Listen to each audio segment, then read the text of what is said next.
সিরাজগঞ্জ জেলায় অবস্থিত চায়নাবাদ কিভাবে আসবেন এবং কি সৌন্দর্য উপভোগ করতে পারবেন সবকিছু জানাবো আজকের ভিডিওতে। ভাবুন তো একবার, আপনি বসে আছেন সবুজ ঘাসের ওপর আর দুপাশে নদী। না, এটা নদীর বুকে জেগে ওঠা কোনো চর নয়। জায়গাটার নাম চায়নাবাদ, যা সিরাজগঞ্জ জেলায় অবস্থিত। অসাধারণ একটা বিকেল কাটাতে চাইলে ঘুরে আসতে পারেন সিরাজগঞ্জের চায়নাবাদ থেকে। ক্রসবারও অবশ্য বলা হয়। সিরাজগঞ্জ শহরের সাথেই চায়নাবাদ। বাংলাদেশ পানি উন্নয়ন বোর্ড সিরাজগঞ্জ জেলা শহর থেকে 2 কিলোমিটার দূরে যমুনা নদীর কূল ঘিরে তৈরি করা হয়েছে এই বাঁধ। বাঁধের মূল ফটক থেকে নদীর 2 কিলোমিটার গভীরে চলে গেছে বাঁধের শেষ প্রান্ত। মূল গেট থেকে পিচ ঢালা রাস্তা, সহজেই যেতে পারবেন বাঁধের শেষ প্রান্তে। যমুনা নদীর এ বাঁধে প্রতিদিন অসংখ্য মানুষ বেড়াতে আসে। বাঁধে বসে থাকতে ভালো লাগবে আশেপাশের পরিবেশ উপভোগ করতে। আর নদীতে নৌকা ভ্রমণের অভিজ্ঞতা তো এক কথায় অসাধারণ।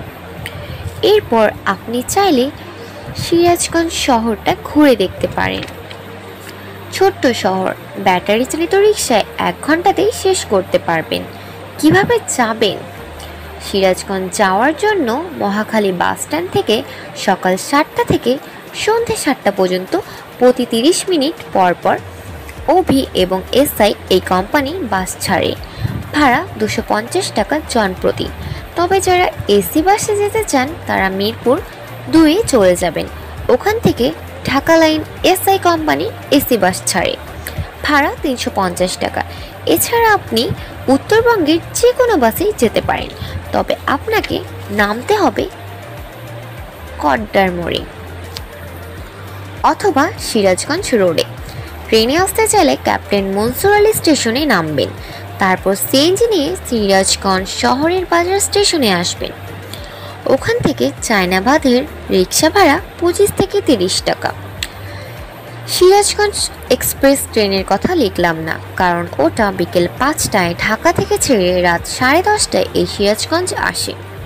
তবে মনে রাখবেন, সিরাজগঞ্জ থেকে ঢাকার উদ্দেশ্যে শেষ বাস ছাড়ে সন্ধ্যে 7টায়। অবশ্য আপনি চাইলে কড্ডার মোড়ে নিয়ে ঢাকাগামী যে কোনো বাসে করেই ঢাকায় ফিরতে পারবেন।